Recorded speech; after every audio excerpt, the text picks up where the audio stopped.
नमस्कार। जर तुम्ही परदेशात शिक्षणासाठी जाण्याचा विचार करत असाल तर ही तुमच्यासाठी आनंदाची बातमी आहे, कारण जागतिक दर्जाचं शिक्षण आता भारतामध्येच मिळणार आहे।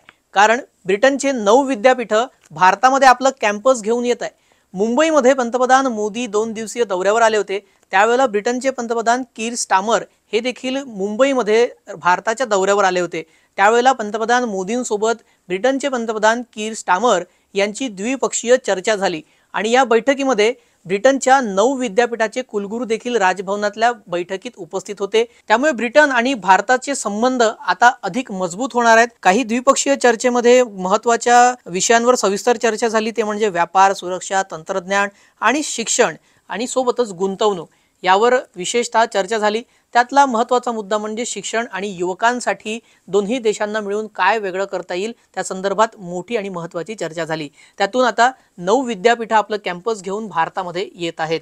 तर त्यातील एक कॅम्पस जे आहे ते सध्या सुरू होऊन त्याच्या पहिल्या बॅचची घोषणा देखील करण्यात आली। त्या युनिव्हर्सिटीचं नाव म्हणजे साऊथहॅम्प्टन विद्यापीठने गुरुग्राम येथे आपल्या पहिल्या कॅम्पसच्या बॅचची घोषणा केलेली आहे। The demand for the best quality higher education is very high. So I'm really pleased that we're announcing today that more British universities will be setting up campuses right here in India, making Britain India's leading international provider of higher education and delivering on our vision 2035. सोबतच ज्या 9 university येत आहेत त्या फार नामांकित विद्यापीठ आहेत। University of York, university of Aberdeen, university of Bristol यांना कॅम्पस स्थापन करण्यासाठी इरादा पत्र देखील हस्तांतरित करण्यात आलेलं आहे। सोबतच क्वीन्स युनिव्हर्सिटी ऑफ बेलफास्ट हे देखील आपलं कॅम्पस इथे ओपन करणार आहे।